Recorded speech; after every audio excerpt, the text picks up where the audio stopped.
Sheikh, our guest speaker, has arrived, so I will introduce him and then give him the floor.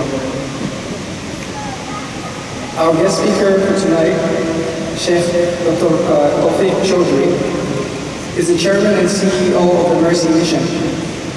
He has, from a very early age, excelled in many academic studies and consistently been awarded prizes. I'm sure it's not something you want me to say now, so I'll go to the next line.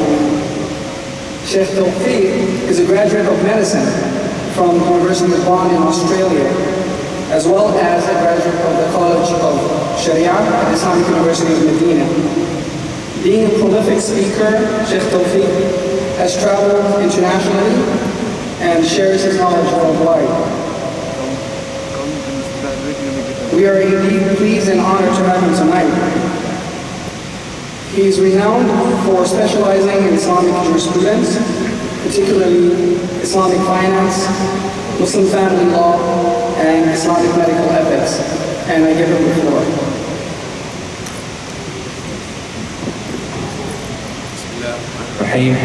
بسم الله الرحمن الرحيم الحمد لله والصلاة والسلام على رسول الله وعلى آله وصحبه ومن والاه. السلام عليكم ورحمة الله وبركاته. My dearest friends, we have witnessed in the last month or so one of the greatest crimes that has been ever perpetrated against humanity. We have witnessed what happened in Syria, something which I thought I would not witness since Bosnia, and something I thought I would not witness since what I've seen in Chechnya and other countries. We have witnessed unbelievable destruction of everything from human life to any sense of civilization, everything destroyed because of greed and power. The question really is, why does Allah subhanahu wa ta'ala tolerate this? Why does Allah subhanahu wa ta'ala tolerate all of these atrocities, all of these masa'ib, all of these problems in the world? Why does Allah tolerate people like Bashar?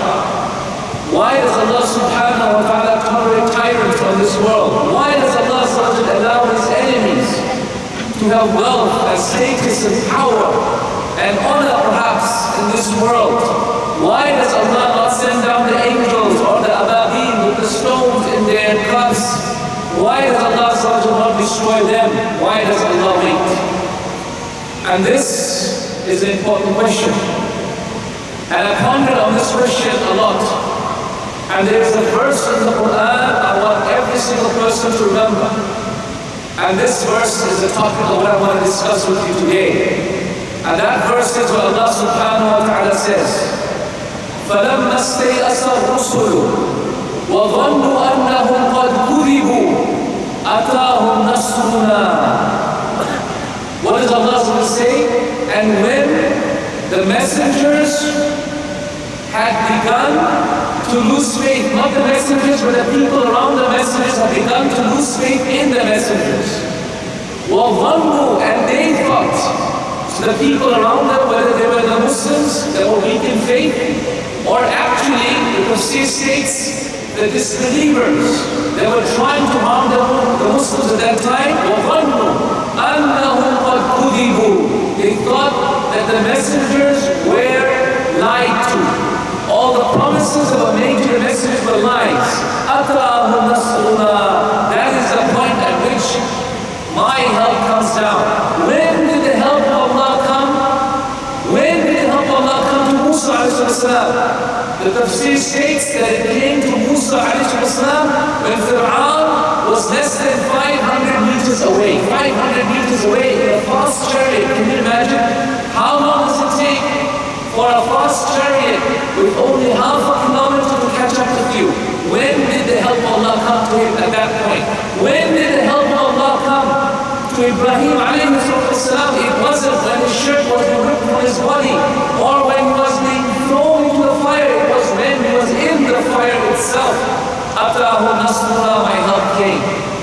When will the help of Allah come?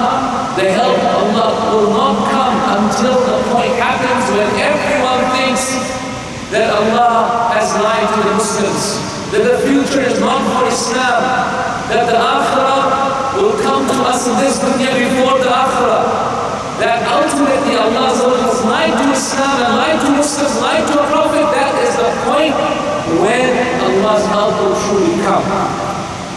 In fact, it is also the same sunnah of Allah that we find in ibtila, in all types of tests. In fact, it was reported, and we know in the Quran, Allah tells us, when did Allah replace Ismail with the Kabsh, Ismail with that lamb from Jannah? When did it happen? Did it happen when Ismail said, okay, my dad, go and kill me, you'll find me patient? No. Did it happen on the day when they were putting him on that beautiful shirt and that clothes so that they could, as if he was going to get married that day? Not yet. Did it happen when Ibrahim was taking Ismail to the place where to slaughter? Not yet. Did it happen when he put him on the ground? Not yet. When did it actually happen? It happened when Ibrahim sharpened his sword.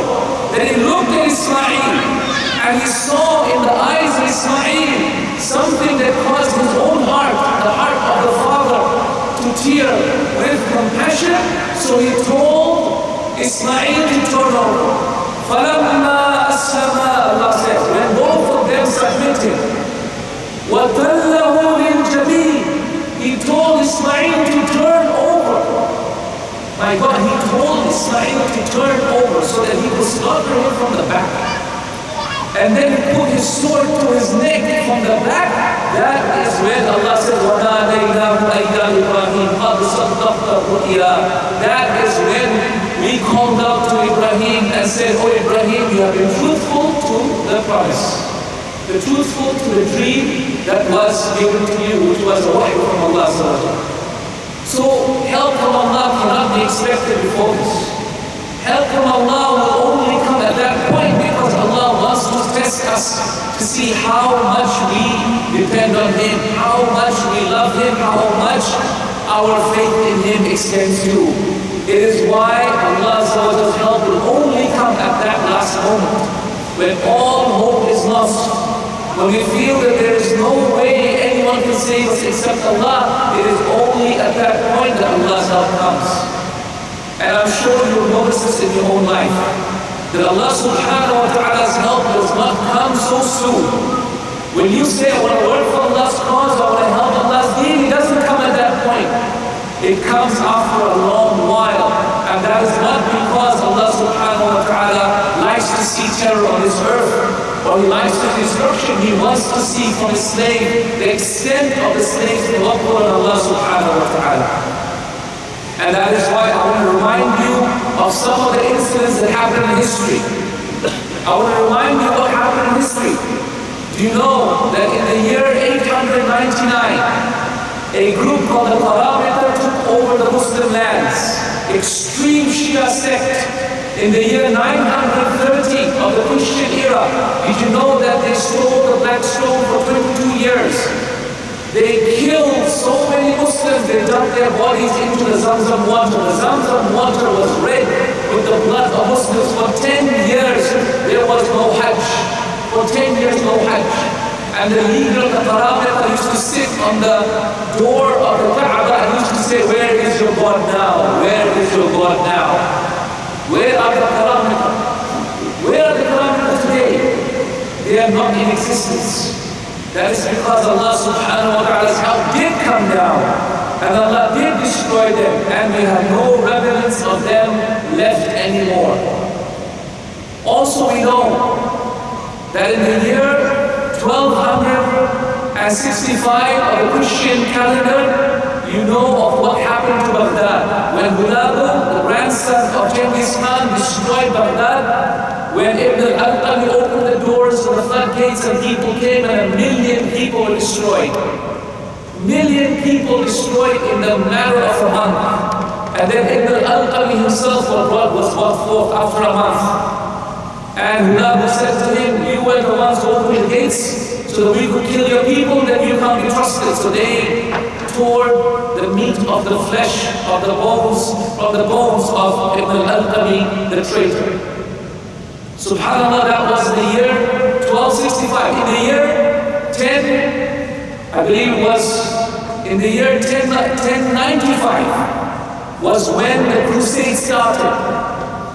The crusade started, about which Ibn Kathir rahimahullah says the crusaders entered into Jerusalem, they destroyed every single thing. No living being, neither Muslim nor non-Muslim was allowed at that time. Even the Jews were killed. Even the Christians at that point were killed because they said you're pretending to be Christian, you're actually Muslim. So they killed everything in Jerusalem. For 91 years. For 91 years under the atrocities of the Crusaders, until Salahuddin Ayyubi called out from Ahmad bin David, he called out from Syria, he called out from Palestine, he called out from Egypt. Wa asafa al-Islam, woe to Islam from what these people have done. And then he approached Jerusalem at the behest of 130,000 valiant soldiers of Islam and reconquered Jerusalem once again. Until today it continues with us. Brothers and sisters in Islam, Allah subhanahu wa ta'ala's help does not come without tests.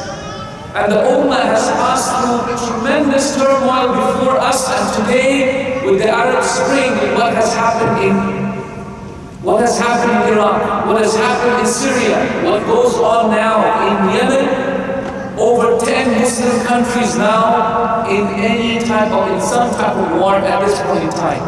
Allah's help is not going to come just yet.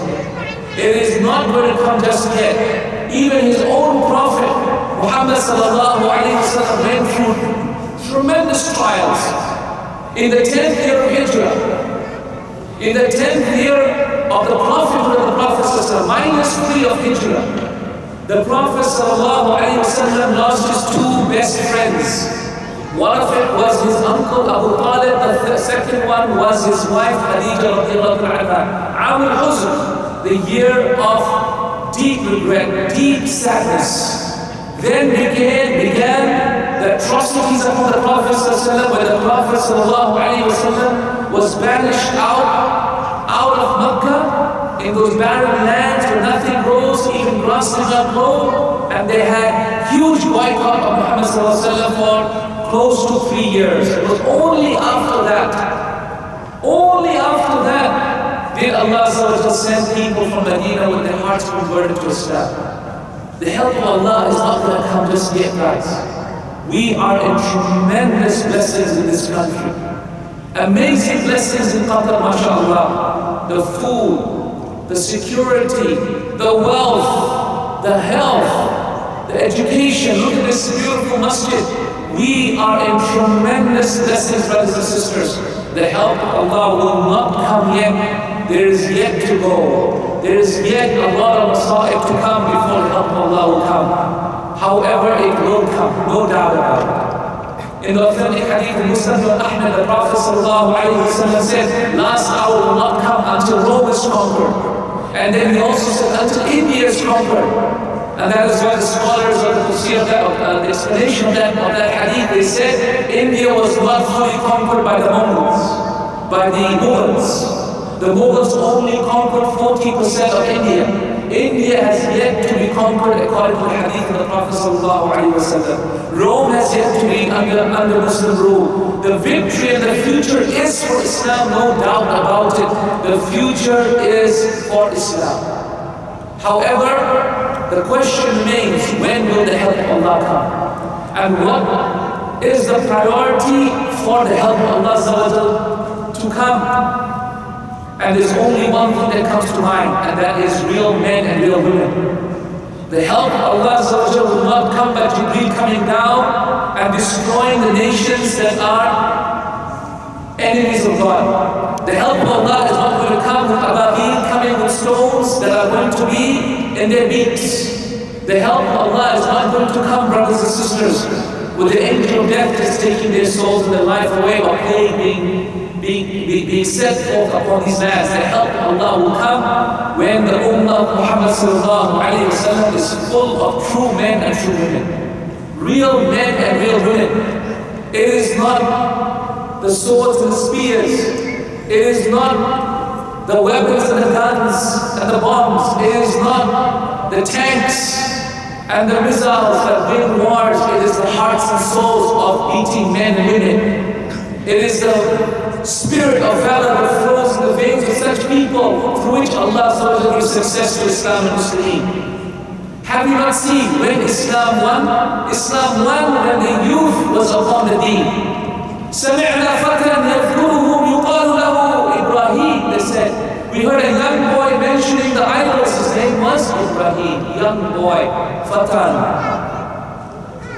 وجاء من أقصى المدينة رجل يسعى قال يا قوم اتبعوا المرسلين. 3 people were sent to the people who did not believe. 3 messengers who were upon the true Islam of Isa ibn Maryam. Allah subhanahu wa ta'ala tells us in Surah Yasin, 3 messengers were sent. But it was not until a young man came from the farthest part of the city saying, "O my people, listen to the messengers." Young man. How old was Ibn Abbas? Young when the Prophet died. How old was Aisha? Young when the Prophet died. How old were the people who killed Abu Jahl? 14-year-old, two boys from the Ansar, 14-year-old. One of them grabbing the hand of Sa'd and said, Uncle, yes, my son, in the back of brother. This boy said, where is Abu Jahl? Why, oh my son? Because I heard that Abu Jahl used to curse my prophet. There he is, he said, there he is. And on the other side, Uncle, yes, my son, where is Abu Jahl? Same question, same answer. There he is, 2 youth, 14 years old, pounced on Abu Jahl until his last breath. It is when the youth stand up to the deen that Islam wins. And it is for this reason why it was said that Umar ibn Abdul Aziz won or was so successful because of his son Abdul Malik, until Umar ibn Abdul Aziz used to say in his dua, Alhamdulillah alladhi ja'alani wazira min ahli Abdul Malik ibni. And Abdul Malik was only 17 years old, 18 when he died. They killed Abdul Malik first and they poisoned Umar ibn Abdul Aziz second. 18 years old, it is when the youth come back to the deen. When the youth come back to Islam, that is when Islam wins, brothers and sisters, Islam. And that is why the daughter of Ibn Sirin, radiallahu anhu, used to say, O Shabab, you need to be on the deen before anyone else. And that is why Sufyan al-Thawri, rahimahullah, used to say, and used to cry when he became an old man. And he used to make dua to Allah, oh Allah, I've become old, oh Allah. So the people used to say, Ya Ibn Sirin, why are you so sad that you become old? So Ibn Sirin used to say, don't you know the king loves the young knights rather than the old man? What did he mean? He meant that which one does the king like? Which one does the king like? The young knight on his sword, on his horse, the one who can disobey the king, the one who can fight the king. Then he comes to the king and says, "Oh great king, I have given you my oath of allegiance." Or the old man, the one who walks on his walking stick, that he comes in front of the king and says, "Oh king, I give you my oath of allegiance." Which one does the king like more? I'm sure you agree, it's the young man, the one who can disobey the king, the one who can fight the king, or so he thinks he can fight the king. That is the one whose allegiance is more beloved to the king than anyone else. And that is why Allah wants you to be upon the deen whilst you are young, whilst you have youth left in you. That is when you have more value for the deen. That is when your repentance is far more accepted by Allah. That is when Allah will give you success and the deen success. My brothers and sisters in Islam, I want you to think for a moment of time whether you are that person. Islam does not need thousands. In the authentic hadith, the Prophet ﷺ said, an army of 12,000 is never defeated due to numbers. That's why Al-Khattabi says in the explanation of this hadith, he said Islam showed that an army of 12,000 men is never defeated due to numbers, meaning that if we have 12,000 good people in the Muslim Ummah, we will never be defeated ever. For for numbers. We will be defeated because of other things. Because of arguing, a lack of unity, because of disunity, because of, bid'ah or innovations, or due to not following the sunnah of the Prophet, something or the other, some sin or the other that we do, for which we will be defeated, but we will never be defeated due to numbers. If we can have 12,000 good men and women in our home. My brothers and sisters, this is the priority of the hour. It is to create real men and real women. I want to ask you this important question. The hudhud. And do everyone remember the hudhud? The hudhud, the woodpecker. Hardly 60 grams. Tiny woodpecker, 60 grams. Allah tells us the story of hudhud in the story of Sulaiman. What does he say? وَتَفَقَّدَ الطَّيْرُ فقال ما لي لا أرى الهدهد أم كان من الغائبين. Sulaiman came to inspect, came to inspect his army. He couldn't find the hudhud. Then he said, what's wrong with me that my eyes cannot see this little bird? Or does he dare to be actually absent? I will definitely punish him, or he must come with an excuse. فَمَكَثَ غَيْرَ بَعِيدٍ. So he waited for a moment of time that was not very long. فَقَالَ, who said? The hudhud spoke up. He presented himself and he said, بَصَرْتُ بِمَا لَمْ تُبْصِرُ بِهِ. I have seen what you have not seen. وَجِئْتُكَ مِنْ سَبَإٍ بِنَبَإٍ عَظِيمٍ. I have come from Saba, which is in Yemen, with a naba, which is a story that is great. This little bird had gone all the way from Palestine to Yemen. Does anyone know how many kilometers? Over 3,000 kilometers. Wallahu ta'ala. 3,000 kilometers he flew all the way from Palestine to Yemen. Then back another 3,000 kilometers. And why did he do that? Because he wanted to find who to give da'wah to. This is the hudhud. The little bird that Allah tells us about. What have we done for Allah? Seriously guys, have we traveled 3,000 kilometers to give da'wah? Have we traveled for Islam? Have we traveled for knowledge? We used to hear about the Salaf al-Salih, those people in the past who used to travel for thousands of kilometers for one hadith.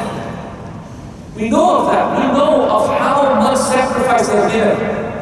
It was once reported that Abdul Malik al-Qasim, one of the main students of Imam Malik, rahimahullah, had a young boy that came, a young boy, 17 years old, came to Medina. Imam Malik was giving a lecture, and the young boy came to Imam Malik and said, Ya Imam, Afikum Abdurrahman bin al-Qasim, Abdurrahman bin al-Qasim, is there a man named Abdurrahman bin al-Qasim? So he said, yes, this is Abdurrahman. So the young boy, 17 years old, hugged Abdurrahman bin al-Qasim, said, oh my father, I am your son.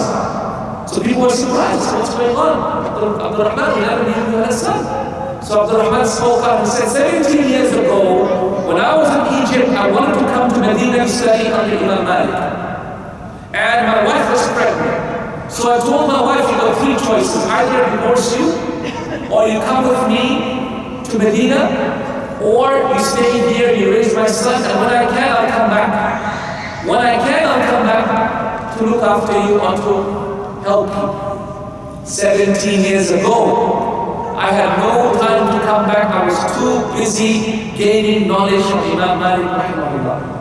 17 years, can you imagine that? What would any one of you say if you just got a message your wife is in labor right now? What would you do? Lecture, ma lecture, yani salah, ma salah, food, no. Ya salam, you would rush, right? You would rush, isn't that right, guys? La hawla wa la quwwata illa billah. And this is 17 years ago. This man did not have the time to go back because he was so busy studying for Imam Malik. He used to say, even on the day of Eid, I would attend his classes. Maybe on the day of Eid, Imam Malik had classes. And this is why this deen is great. This deen is great because we are little people standing on the shoulders of giants like Abdurrahman bin al-Qasim. That's why we can see so far. Not because we are tall or big or so great ourselves, it is because we are standing on the shoulders of such giants. Did you know Al-Imam al-Sarakhsi rahimahullah, he wrote a book called Al-Maqsood in 23 volumes. It was one of my third year or fourth year research papers in Medina. Wallahi, I used to do tahqiq of his book, Al-Maqsood, and I would be crying. I would be crying, why? Because I would read after every chapter, وَأَمْلَى هَذَا الْإِمَامِ السَّرَقْسِي الْمَسْجُونِ الْمَظْلُومِ فِي بِئْرٍ. He was an imam who was imprisoned in a well for 10 years. 10 years he was in prison until they had to cut his legs off because it had become gangrenous. He had set the book from his memory, from the bottom of the well, he stood to write it down. This is Al-Maqsood, 23 volumes from his memory. The Imam was imprisoned in the bottom of the well. Have we become great except on the shoulders of giants like this? It is when men and women make amazing sacrifices that Islam flourishes and wins. We need people like that. We need men and women like that. It is why it was reported once that Umar radiallahu anhu got all the Sahaba together and said, make a wish. So one of them said, Ya Imam, I wish that, Ya Amir al-Mu'mineen, I wish that this masjid was full of gold and silver so I could give it in the cause of Allah. Another person said, you know what, I wish it was full of rubies and pearls and the most expensive of jewels so that I can give that in the cause of Allah. Then they turned to Umar and said, Ya Umar, what do you make a wish for? He said, I wish that this masjid was full of people like the Sahaba of Muhammad sallallahu alayhi wa sallam, so I can spread Islam around the world with it. Hey guys, guess what? The other day, there was a publication in the Harvard Business Review from the CEOs of Chinese companies. They asked them, what is the number one biggest problem that you have? You know what he said? You know what these CEOs, 10,000 CEOs of top Chinese companies, China, 1 billion people in China, right? Do you know what was the number one problem that they said? It's our number one problem is good people. We don't have enough of good people. In China, you have people. In China, they don't have good people. Do you understand? This is the predicament of every leader. Where can we find good people? And this is the number one priority for us. It was always the number one priority. And that's why, I always say to leaders, if you have time for 3 things, then you're going to focus on 3 things. What do we focus on? Number 1, focus on the vision. Number 2, focus on aligning the people to the vision. Number 3, focus on the people. If you have time for only 2 things, then do only 2 things. What is it? Number 1, focus on the vision. Number 2, focus on the people. If you have time for only 1 thing, do only 1 thing. What is that 1 thing? Just focus on the people. Nothing else. And when I used to lead Mercy Mission in the early years, 10% was people problems, people issues, mentoring people. 90% was strategy. Now that we lead Mercy Mission after 10 years, 80 to 90% of my time is people. Is building people. 10% is strategy. Strategy, I don't really care about that word anymore. I don't even care about it because it's all about the people. If I can make sure that people win, then everyone wins. And that's why recently the CEO of Google gave a lecture. And you know what he said there? He said the success of Google is based upon making sure that every leader in Google is successful. His strategy as a CEO is to make sure every person in Google is successful. And that is how he plans to make Google successful, by making sure the people are successful. When are we going to make our focus on human beings? When are we going to make our focus on creating leaders? When are we going to make our primary and only focus only human beings and people? And is that our focus? How many good international Islamic schools do we have here? How many good international Islamic schools? If you tell me international schools, there's probably a dime a dozen, right? You've got so many good schools. You've got so many good schools, but they are all non-Muslim schools. I can mention that. And this is not a unique Qatar problem. This is a problem across the Muslim world. How many libraries do we have, by the way? I counted 57 libraries in Muslim worlds. And I can tell you a small locality in Australia that has more than 57 libraries. How many libraries do we have in Egypt? Do we even have the number of libraries we have in a small locality in London? This is an example of how there is no focus on people at the moment in the Muslim world. There's a focus on other than people. We focus on the wrong things, guys. We are focusing on the wrong things, wrong paradigms. We need to come back to the real paradigm. It is people.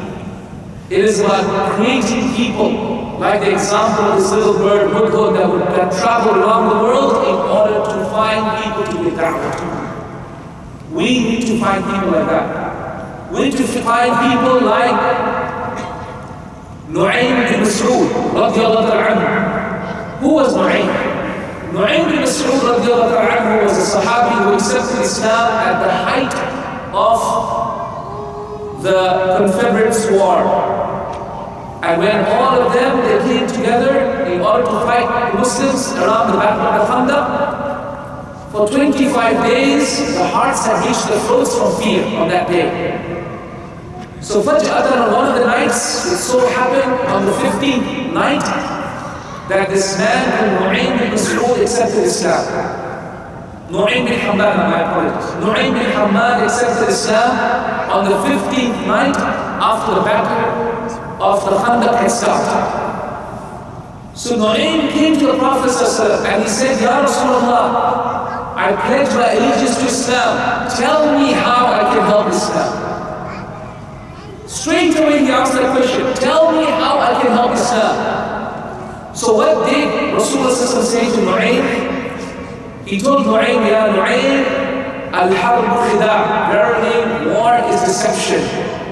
So help Islam with anything that you can. So what happened was Nu'aym at that time was a well-known businessman. He had partnerships with the Quraysh and he had partnerships with the Jews. And these were the two people that were trying to hurt Muslims at that time. So what did he do? He went to Abu Sufyan and he said, hey Abu Sufyan, guess what? You know me, you know how much we love each other, you know the business relationships we have with each other. Those Jews, I don't trust them. I don't trust those Yahudis. Yeah? I think when it comes to the crunch, when it comes to the real bloodshed, the Yahudis are going to leave you at that point. So I have a suggestion for you, Abu Sufyan. I suggest you ask them to send 100 of their warriors to fight on your side.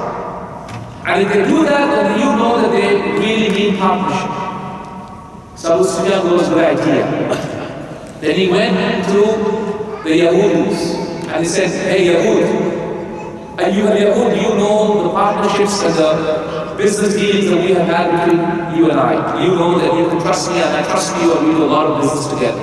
I said, yes, you're right? He said, those guys, that Quraysh, I don't trust them, man. They threw Muhammad out, their own people out. They threw 65 of their people out. They tried to kill them. Do you think that they would have mercy on you? I don't think so. Why don't you ask them for 100 of their soldiers to come and fight on your side? That will show that they really mean business. Good idea, they said. So they both met, the Yahud and the Quraysh met together.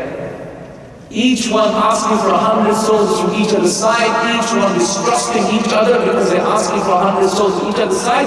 They knew that they couldn't trust each other, and that's when the Confederates started to break. At that point, starting on the 23rd, since the day one of the battle of Khandaq started, Allah sent a tufan.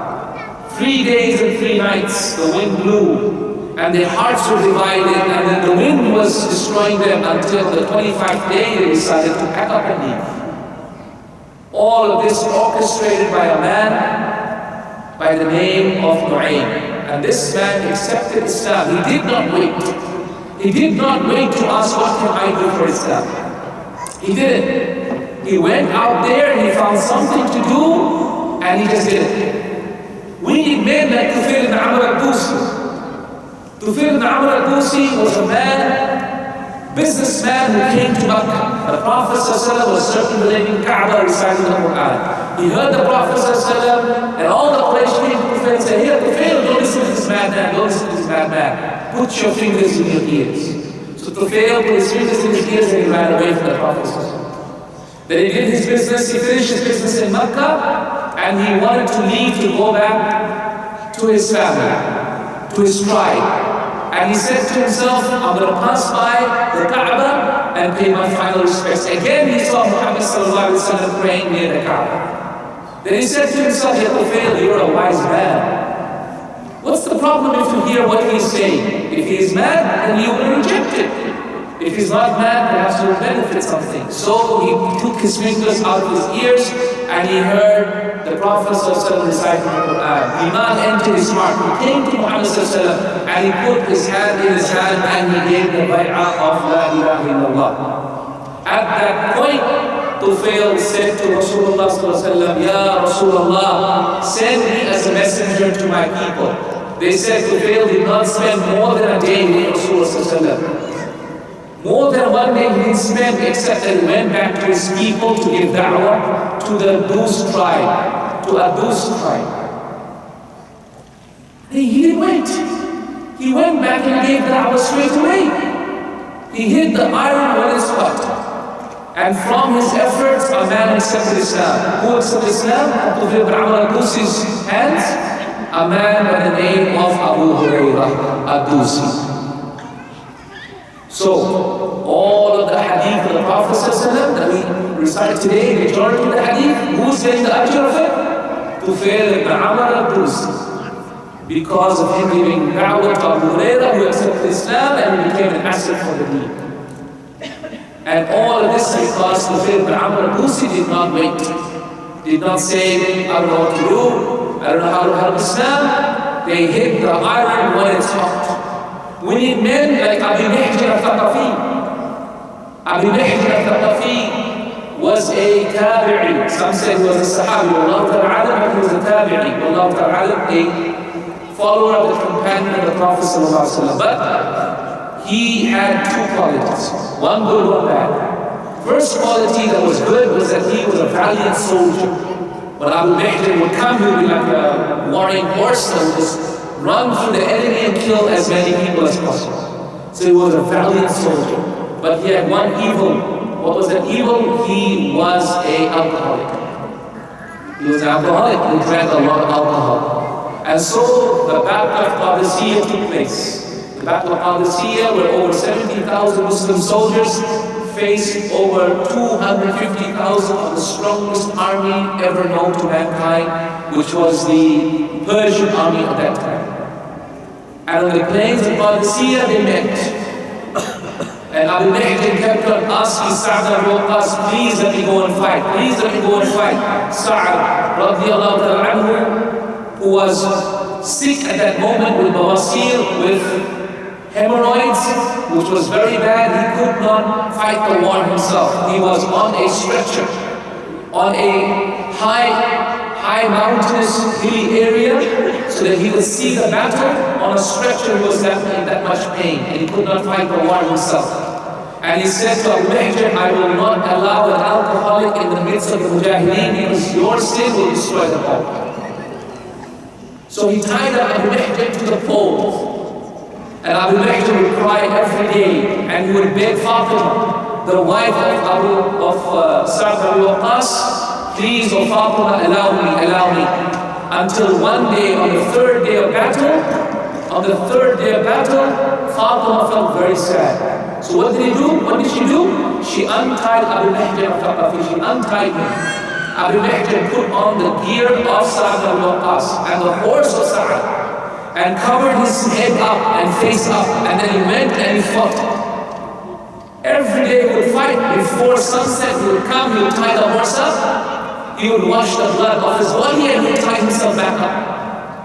So that when Sa'd bin Waqqas would come out of his hut, he would see Abu Mihjan tied up there and he would think that Abu Mihjan was always there. For 21 days Sa'd bin Waqqas thought that Abu Mihjan was still tied up there. And for 21 days, Abu Mihjan al-Thaqafi, rahimahullah, would go and fight and come back. Go and fight and come back until the final day of battle. On the 25th day, when the Muslims won at Dhuhr time, the battle was won. The disbelievers surrendered. They gave up. The white flag was raised.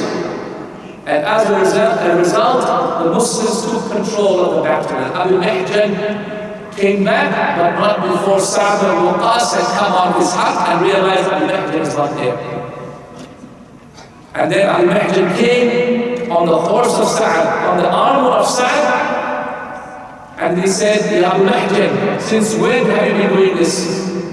And so Abu Mahjan said, I am so sorry, forgive me, I've been doing it for the last 21 days. So Sa'd al-Waqas said, Wallahi, I knew it was someone or the other. I thought it was my horse. I thought it was my armor. I thought it was my horse. I thought it was my armor. Subhanallah, I didn't know it was you. So Abu Mahjan said, Wallahi, Ya Sa'ad, I was not going to let my sin stop me from helping Islam and Muslimin. If you want, lash me now. So Sa'ad said, how can I lash the man who has helped Islam and Muslims win the battle? Yes, salam. My brothers and sisters in Islam, we need men like this. Those who know that they are sinful people. They know that they are sinful people. They know the sins they have done. But their sins that they have done does not stop them from helping Islam and Muslims. They don't allow the whispers of shaitan saying, you're not worthy, you have this sin, you have that sin, to stop them from helping Islam and Muslims. We need people like Abu Dr.Tawfique Chowdhury, who keep their sins between them and Allah alone. But they go out there and they help Islam and Muslims despite whatever sins they have between them and Allah subhanahu wa ta'ala. My brothers and sisters in Islam, Allah subhanahu wa ta'ala's help will not come until we have amongst our midst the likes of Abu Mahjan al-Tawfiq, the likes of Tufail ibn Amr al-Dusi, like the likes of Nu'aym bin Hamad, like the likes of that hudhud that went out there in the path of Allah subhanahu wa ta'ala. And I want to finally finish off by reminding every single person of an incident that happened to Abu Bakr radiallahu ta'ala. Something that should be written with golden ink. And perhaps I will find a masjid one day when this is written. On one of the masjids, or one of the members, or one of the entrances, somewhere or the other, or some of the schools of the Muslims, these words of Abu Bakr are written. So it was reported that when Abu Bakr radiallahu ta'ala took over the Khilafah, 13 battles Abu Bakr started simultaneously. They said, Abu Bakr, are you mad that you started 13 battles simultaneously? But he started 13 battles. There were 3 major liars at that time, Musaylim al-Kadhab and 2 others. On top of that, the war of Ridda had started. The people who did not want to follow Islam, and people who didn't want to give zakat, all of them in total 13 battles in one go. So Umar radiallahu ta'ala came there. And all the Sahaba were around Abu Bakr. Abu Bakr had given the command to start all these battles simultaneously. And they all said, Ya Abu Bakr, the Ummah will be destroyed, Abu Bakr, if you start this many battles. Abu Bakr, we have to choose who to fight first. Ya Abu Bakr, we cannot do this. Do you know what Abu Bakr said, radiallahu ta'ala? He said words that are written in the seerah of Abu Bakr by Al-Dhahabi rahimahullah in Seerah al-Nubula. In the biography of Abu Bakr, he said Abu Bakr said something in response to what the Sahaba said, which showed that Abu Bakr was more courageous than Umar, which showed that Abu Bakr had more courage than all of the other Sahaba. What did he say? He said, وَهَلْ يُنْقَصُ الدِّينُ وَأَنَا حَيٍّ? Will I ever let Islam go down whilst I'm still alive? Never. This is what he said. I will never let Islam go down whilst I'm alive. Yes, salam. Such are the men and women. Such are the army of Allah. Such are the Ansar of Allah subhanahu wa ta'ala. This is how men will speak. وَهَلْ يُنْقَصُ الدِّينُ عَلَى الْحَيِّ. This is how true men speak. When was the last time we spoke like this? When was the last time we felt this level of responsibility on our shoulders? Or are we too busy earning an income? My brothers and sisters in Islam, mal is called mal because يَمِيلُ إِلَيْهِ النَّفْسِ. Mal, wealth, is called wealth because of the word meel, which means to tend towards something, to go towards something. Our wealth, our bodies, our hearts go towards our wealth. And that is why Allah, whenever He talks about jihad, talks about wealth first before anything else. وَجَاهِدْ بِأَمْوَالِكُمْ وَأَنفُسِكُمْ. جَاهِدْ بِأَمْوَالِكُمْ وَأَنفُسِكُمْ 17 times in the Quran. Always wealth before anything else. Wealth before anything else because wealth is what we love. And that's why the dunya is called dunya because it comes close to you. The world is close to us. The akhirah is called akhirah because akhirah is next.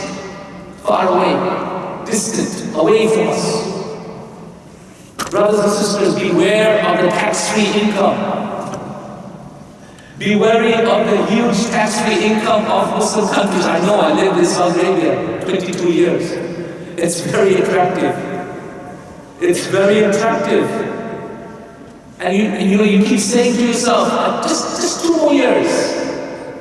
Just 2 more years, I'll build buy that apartment in Mumbai or Chennai, or wherever you're from. Just 2 more years. Then I'll get that nice garden in London, that nice house or whatever. Just 3 more years. That's how it starts, guys. And that is why Sufyan al-Thawri rahimahullah used to say that we should keep our righteous people away from the dunya. Our ulama, our mashayikh, our du'at, people who want to work for the dunya, who want to work for the akhirah, we want to keep them away from the dunya. And the reason is because, he used to say, how can we allow the dunya to be with our mashayikh and du'at? When our mashayikh and du'at are meant to be the cure, how can we allow them to have the disease? And that's what Sufyan al-Thawri also used to say. Love for this dunya, love for the world is like 2 scales. 2 scales of a weighing machine. When one is heavy, the other one is light. When the other one is heavy, the other one is light. You can't love the dunya and the akhirah the same way. If you love the dunya more, you love the akhirah less. If you love the akhirah more, you love the dunya less. It's not possible. It's not possible, brothers and sisters. And if you want to be men of the akhirah, you've got to love the akhirah, work for the akhirah. Man amila li akhirati kafallahu an dunya. Whoever works for his akhirah, Allah will be enough for his dunya. We have to become men and women of the akhirah, brothers and sisters. We have to. We must focus ourselves on that. Otherwise, we will never ever, within our lifetime, get to see izzah and honor. We will forever live in the disgrace of war and the disgrace of the disbelievers calling upon themselves to come to our Muslim countries to feast upon our wealth. We own the wealth of this dunya. We have more youth than anyone else. The RAND Foundation states that the Muslim world by the year 2030 will still have a majority of people under 30 years old. You know that. They have predicted that the Muslim world population by the year 2030 will be 2.2 billion, of which more than 1.1 billion will be less than 30 years old. MashaAllah, wealth of natural resources and wealth of human resources. We have power, we have ability, but what we lack is our mind and our hearts. It's the 2 things that no one can take away from us, even if they beat us, until we give it willingly. And far too many of us are willing to give our hearts and our minds away to others for too cheap a price. We have to control our hearts and our minds. And we have to work on the youth. We have to build our izzah and honor. We have to become people of Islam. I ask Allah subhanahu wa ta'ala to make us of those people who truly are worthy of the statement of Abu Bakr radiallahu ta'ala anhu wa hal yunqasu din al-hayy. Will I ever let Islam go down whilst I'm alive? That is why it was reported that the Sahaba were worth 1,000 men. It was reported that Sa'd ibn Abi Waqqas radiallahu ta'ala anhu wrote to Umar and said, Ya Umar, I need more reinforcements for the battle. I need 1,000 men. So Umar wrote back to him and he said, Bismillah ar-Rahman ar-Rahim, I'm sending you the equivalent of 1,000 men. I'm sending you one man. Qaqa ibn Amr, what was his name? Qaqa ibn Amr, Ad-Dusi, I think was his name, from the Dus tribe. So Qaqa ibn Amr was sent. One man was sent instead of 1,000 men. And subhanAllah, this is how we value each other. How many men are we worth, brothers and sisters? How many men are we worth? And what value do we provide Islam and Muslims? Ask Allah to make us those, to make our children like those. May Allah subhanahu wa ta'ala help us and make us those people that deserve His help and His nasr, and not make us those people that are disgracing His dunya before the akhirah. وآخر دعوانا أن الحمد لله رب العالمين وصلى الله وسلم على نبينا محمد وعلى آله وصحبه أجمعين. If the Sheikh may permit, we would like to take 5 minutes for questions from the audience. If you have a question, please make it concise and come to the microphone. Any questions for the Sheikh?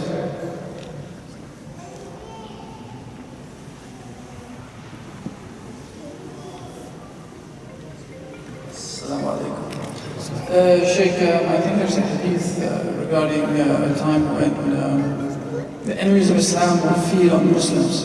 And I mean, I'm not 100%, but I believe there's a hadith like that. And it says that the main cause of that is cowardice amongst Muslims. Yes. So my question is,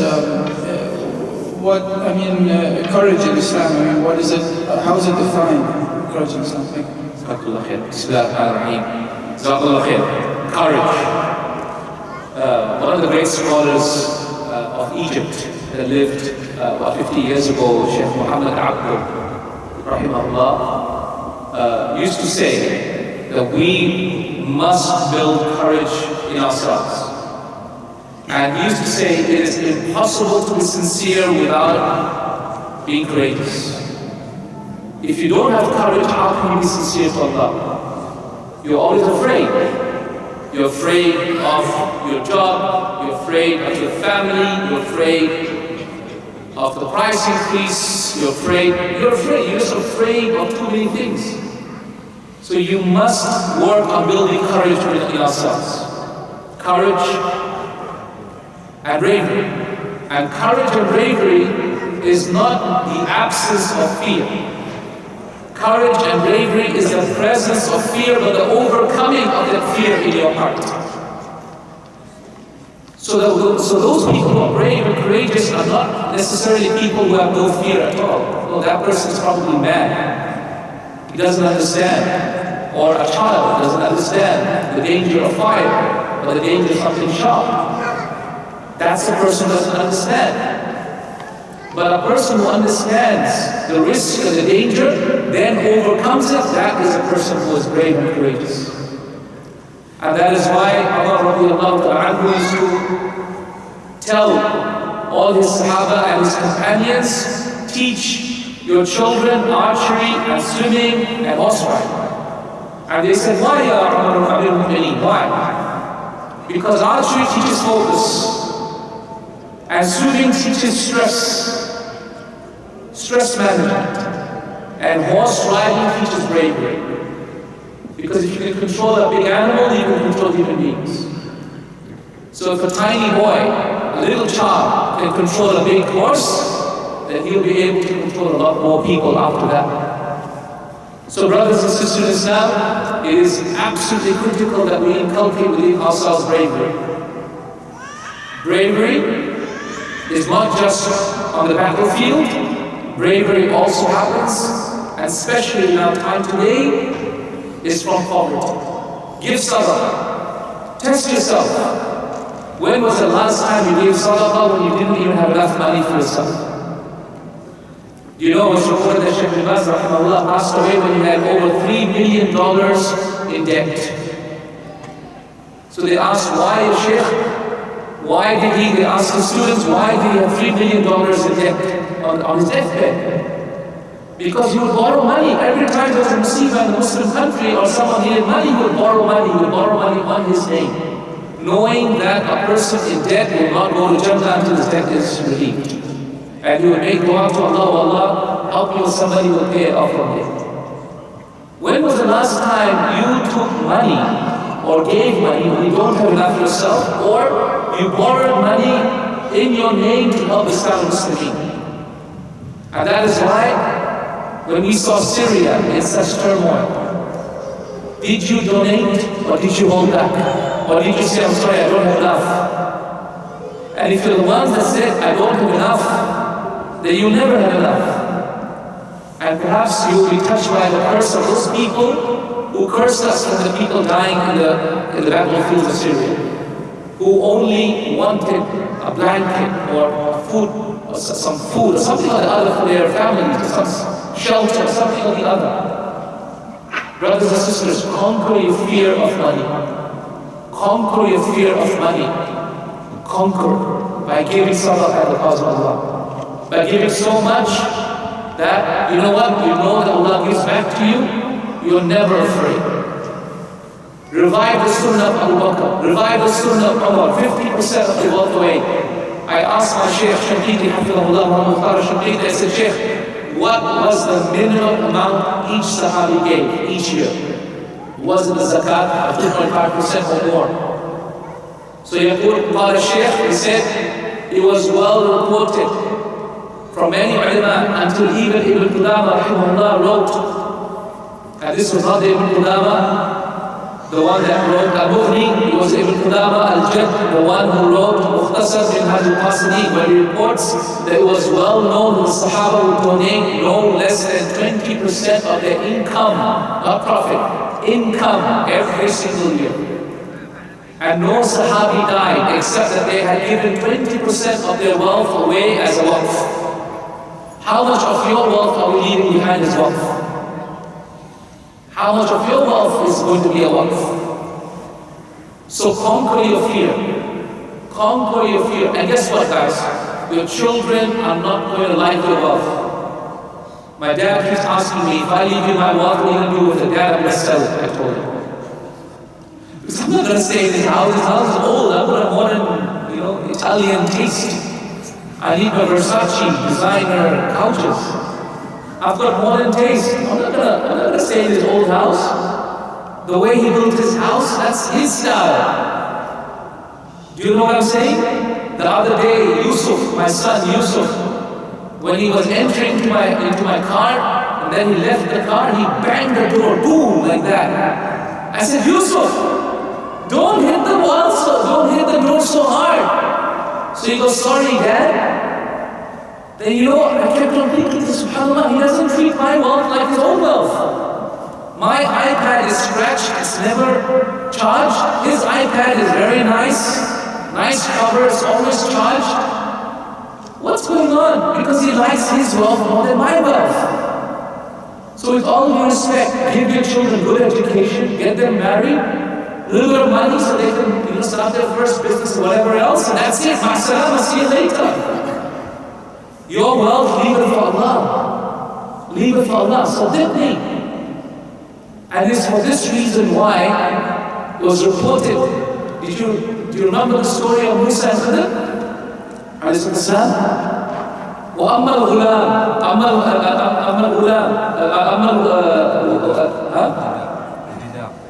أما الجدار فكان للغلامين اليتيمين في المدينة وكان تحته كنز لهما Then what does Allah say?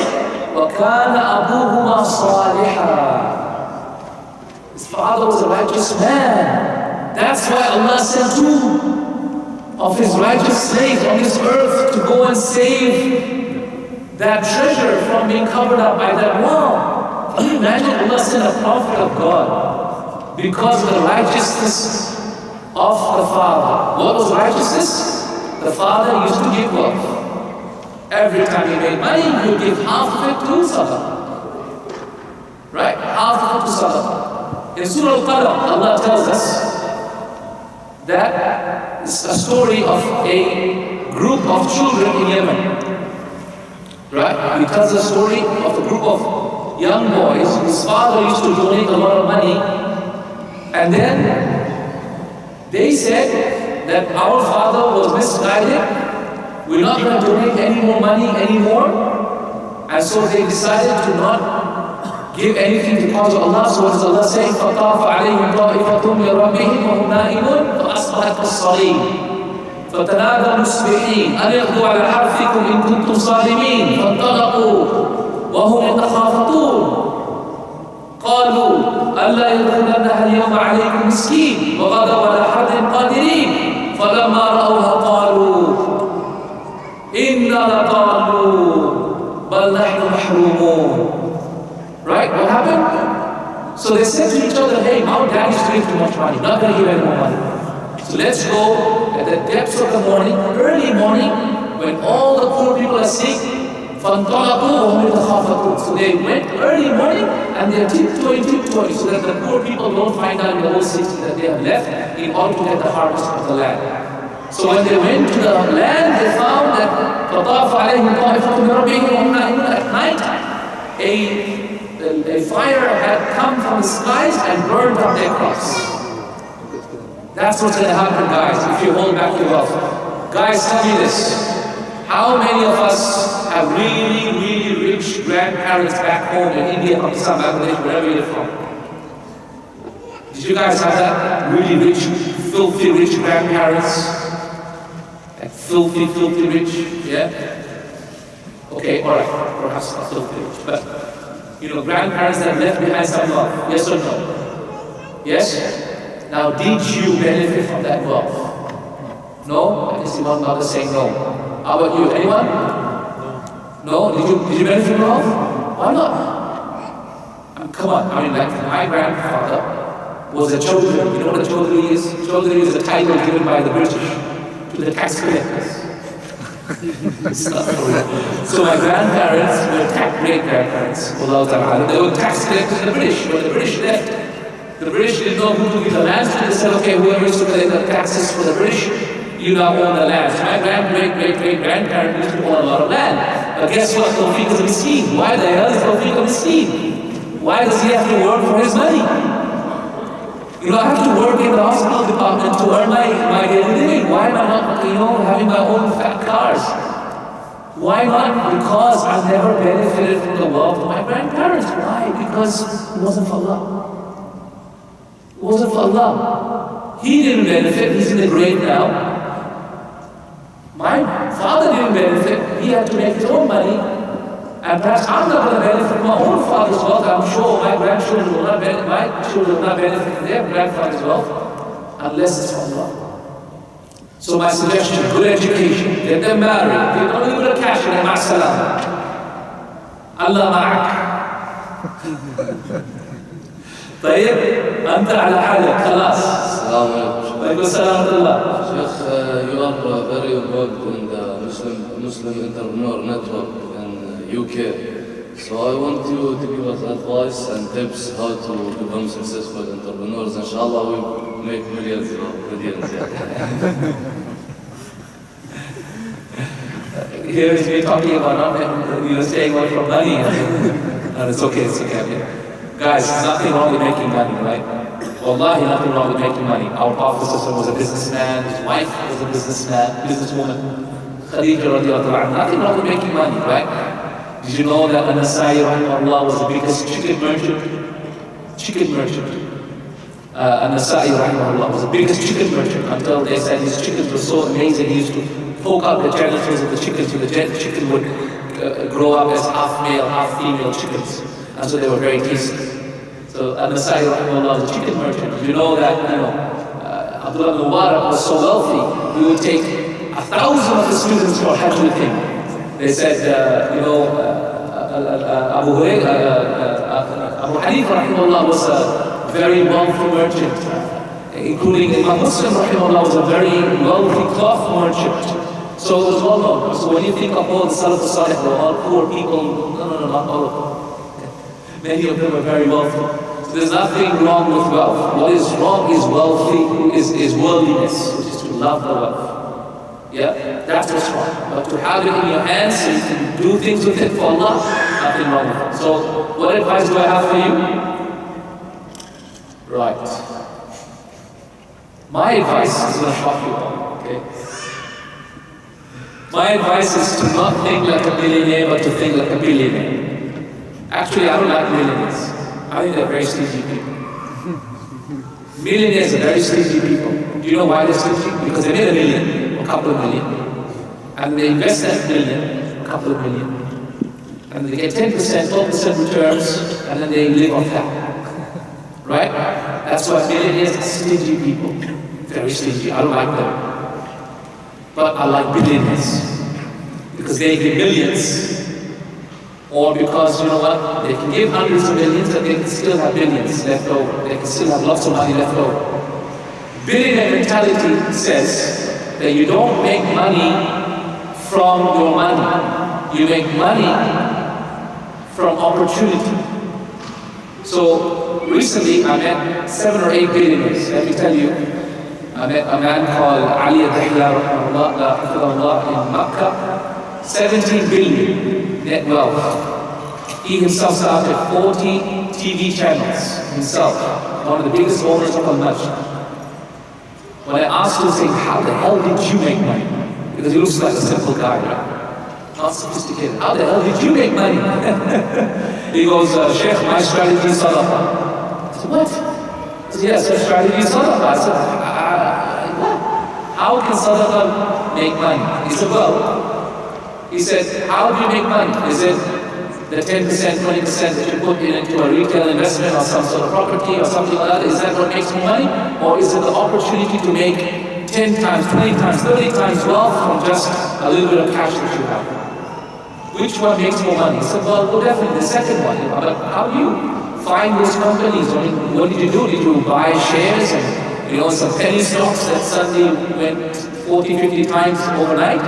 I said, no, I didn't do any of that. I did it with property, but I asked Allah for the best property. So I would give sadaqah, then I would raise my hands up to Allah and I would beg Allah, oh Allah, make my wealth grow. And Allah did. Every time I gave more sadaqah, I made more money. Every time I gave more sadaqah, I made more money. I met another friend of mine, who is a student of mine from Vancouver, in Canada. His name was Wadi. So I said, hey, what business are you in? 36 years old. He said, I build oil refineries. I said, what? I said, no, you can't. Because if you were oil refineries, you would not be eating in this restaurant with me. I said, it's okay, Sheikh. I own the restaurant too, by the way. I said, okay.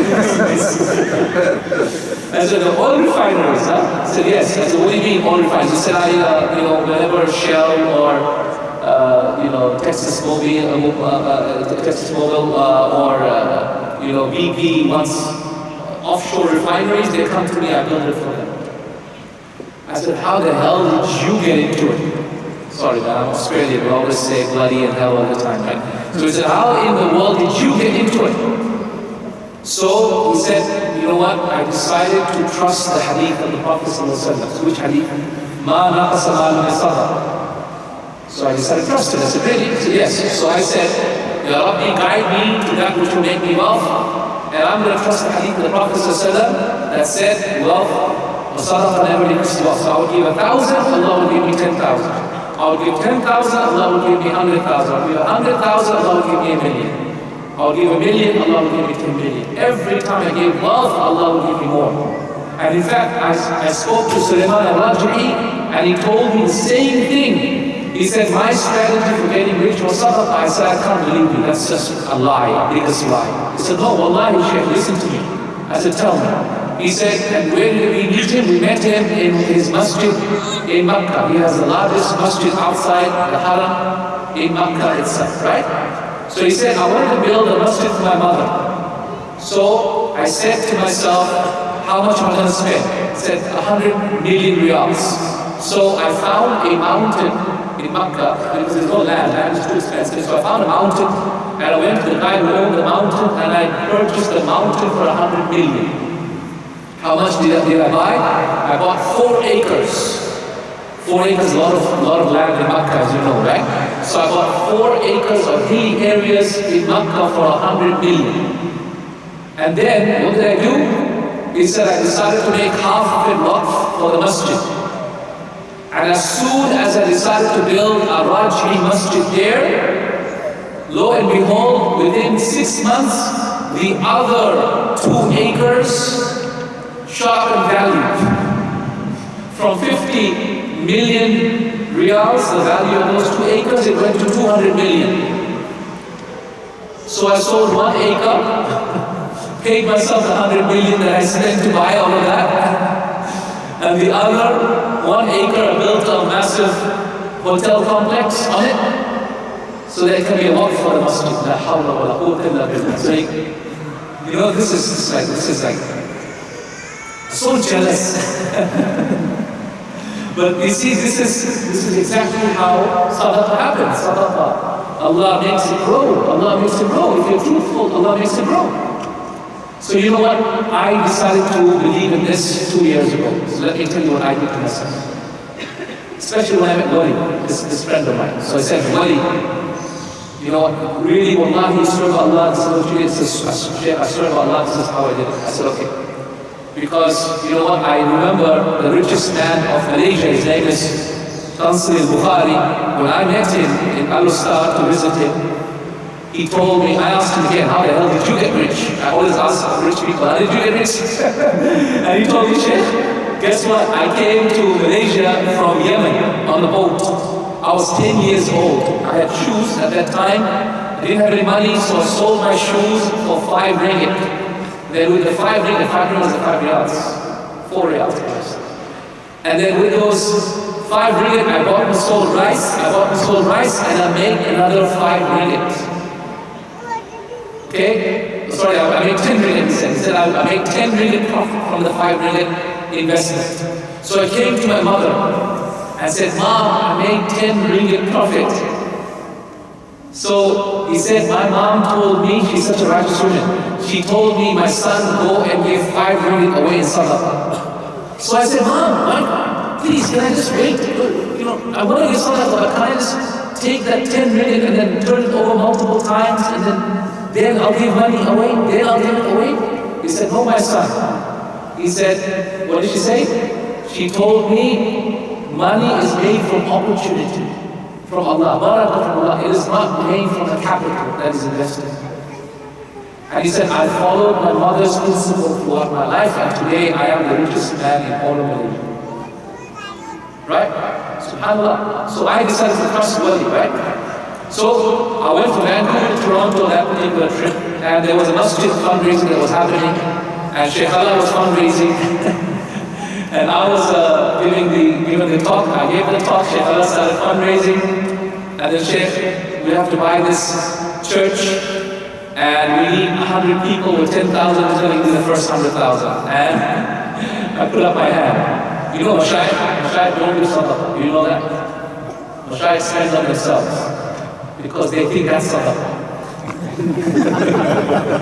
Mashayikh don't do sadaqah. I'm telling you. How do I know? Because I know. I'm in that club. I have a membership.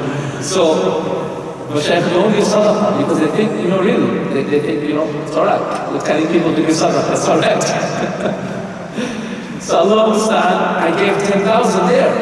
So then I called my wife up and said, Yusuf, you know that 10,000 we were saying for the Umrah? We were saving up to go for Umrah.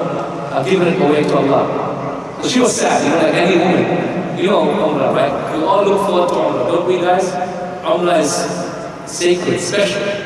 So we gave the 10,000 away. I said to her, inshallah, Allah will give it to us another time. That was in October. November, December. In December, we invited the Imam al-Haram, one of the Imams al-Haram, to come visit us, Sheikh Abdul Nasser al-Qasim, one of the Imams of Medina. He came, he loved Malaysia, he loved what we did. Then I was dropping him off at the airport. And then he goes to me, so this is January now. This is day 2 weeks later. So he goes, Tawfique, what are you doing in January? I said, nothing, Sheikh. And in January, in Malaysia. So he goes, no, seriously, what are you planning? I said, nothing. I was going to come for Umrah, but inshallah, we postponed it to later. I said, why are you postponing it? Why don't you just come? I said, inshallah, I've got a big family, so we're going to come another time, inshallah. I've got 7 children, as you know. 7 children, 1 wife, and Siva. Yeah, this is like 9 tickets, as you know. The tickets itself is $10,000. You know, tickets itself is $10,000. So he goes, no, you're all coming for Umrah on my bill. So he paid for our Umrah and a hotel that we could not afford. You know what I'm saying? I mean, if we paid for it, we couldn't afford that level of hotel, right? So we got our Umrah and we got our Sadaqah of 10,000 at the same time. And our ajr is going to be in the akhirah. You understand what I'm saying? If you trust Allah, Allah's help will come. His promise is true. And He will give the money back to you in this dunya before the akhirah. Trust me, it will happen.